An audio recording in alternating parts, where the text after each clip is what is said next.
Hi hello అందరికీ trending ఉన్న ఛానల్కు స్వాగతం. ఈరోజైతే మనము ఆకుకూరతో చట్నీ ప్రిపేర్ చేసుకుందాం ఆఫ్టర్నూన్కి.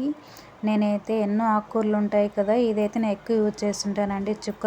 చుక్కకూర అంటే కొద్దిగా ఇది పుల్లగా ఉంటుంది ఫ్రెండ్స్, చాలా బాగుంటుంది, హెల్త్కి కూడా చాలా మంచిది. చుక్కకూరను ఇలా కడిగి ఫస్ట్ కట్ చేసుకొని తీసుకుంటున్నాం మనము. అదేవిధంగా వేరుశనగ విత్తనాలు, పచ్చిమిర్చి, వెల్లుల్లి, అదేవిధంగానే కొద్దిగా సాల్టు, టమాటో ముక్కలు 3, ఒక ఆనియన్ అనమాట. ఇవన్నీ కూడా మనము వాటర్లో కడిగి ఆకుకూరనంతా చిన్న చిన్నగా కట్ చేసుకొని మనం నీళ్ళలో కడిగి నేనైతే బౌల్లో అయితే వేసానండి. దీనికి హోల్స్ ఉంటాయి కదా, అలా వెళ్తే నీళ్ళన్నీ కిందకు వెళ్ళిపోతాయి. ఒక ప్లేట్లో అయితే తీసుకున్నాను ఆకుకూర మొత్తం. ఒక కడాయి పెట్టుకున్నానండి. ఒక కడాయిలో 1 టీ స్పూన్ అంత ఆయిల్ వేసాను. మనమైతే పచ్చివాసన పోయేలా ఈ ఆకుకూరనంతా కూడా, చుక్కకూరను అలా వేయించుకున్నాం అన్నమాట. ఇలా వేయించుకుంటే మనకు చట్నీ చేయడానికి చాలా బాగుంటుందండి. పచ్చిదైతే మనం చేయకూడదు కదా ఫ్రెండ్స్ అందరూ కూడా ట్రెండింగ్ ఉన్న ఛానల్ను చూస్తున్నారు కదా, చాలా చాలా థ్యాంక్ యూ. ఎంతోమంది ఆదరిస్తున్నారు, సబ్స్క్రైబ్ చేసుకున్నారు. ఇంకా నాకు కొంతమంది సబ్స్క్రైబర్స్ రావాలి ఫ్రెండ్స్. మీరు మీ ద్వారా ఒక వీడియో అనేది షేర్ చేస్తూ ఉండండి ఫ్రెండ్స్. మీ ఫ్రెండ్స్ వాళ్ళు ఎవరైనా ఉంటే కూడా నా వీడియోస్ అన్నీ షేర్ చేయండి. అందరూ కూడా సబ్స్క్రైబ్ చేసుకోండి, చూస్తున్న వాళ్ళందరూ కూడాను. ఓకేనా ఫ్రెండ్స్, మనం ఆకుకూర అయితే వేడెక్కింది, సైడ్ పెట్టుకున్నాను. వేరే కడాయి తీసుకున్నాను, కొద్దిగా ఆయిల్ వేసాను. టొమాటోని ముక్కలుగా కట్ చేసుకోవాలి, ఆనియన్ని ముక్కలుగా కట్ చేసుకొని ఇలా కొద్దిగా ఆయిల్ వేసి ఇలా వేయిస్తూ ఉన్నాను అనమాట. ఇవి కూడా ఇలా వేయించుకొని మనము చట్నీకి తీసుకోవాలండి.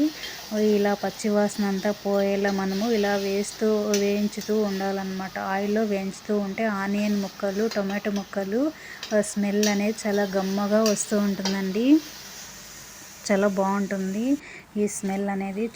చూడండి, మనం వేయించాం కదా, ఒక కలర్ అప్పుడే కలర్ చేంజ్ అయ్యాయి కదా, ఇలా దూరగా వేయించుకున్నాం అన్నమాట. వేయించుకొని సైడ్ తీసుకోవాలి. అదేవిధంగానే మనము వేరుశనగ విత్తనాలు కూడా వేరే కడాయి పెట్టుకొని వేరుశనగ విత్తనాలు కూడా ఇలా వేయించుకోవాలి ఫ్రెండ్స్. ఇవి కూడా వేగుతూ ఉన్నాయి కదా ఫ్రెండ్స్ చాలామంది ట్రెండింగ్ ఉన్న ఛానల్ను ఆదరిస్తున్నందుకు చాలా థ్యాంక్ యూ.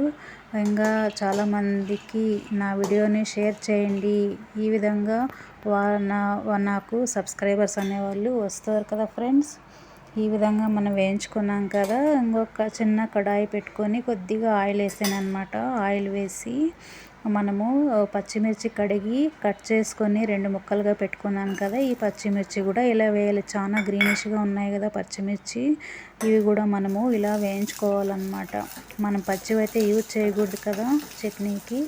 ఇలా బాగా వేయించుకున్నటువంటి తర్వాత మనము చట్నీలోకి యూజ్ చేయాలి.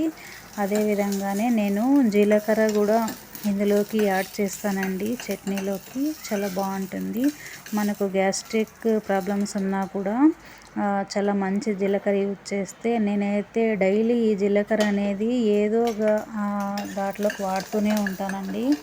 ఇలా మనము జీలకర్రను కూడా ఇలా వేయించుకుంటూ ఉండాలి. చూడండి ఫ్రెండ్స్, ఇలా కొద్దిగా దూరగా వేగుతూ ఉన్నాయి కదా పచ్చిమిర్చి కూడాను.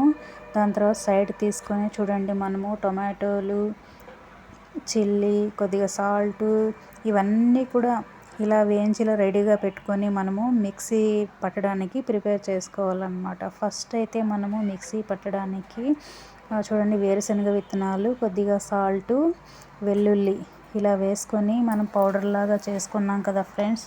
దాని తర్వాత టొమాటో ముక్కలు, ఆనియన్ ముక్కలు వేయించాం కదా, అవి ఫస్ట్ వేయాలి. ఇలా గ్రైండ్ చేసుకున్న తర్వాత ఆకుకూర వేయాలన్నమాట. ఇది గ్రైండ్ అయిన తర్వాత మనము పోపు అయితే రెడీగా పెట్టుకోవాలి. ఇలా చూడండి, ఆనియన్ వేగినట్లుగా తీసుకోవాలండి.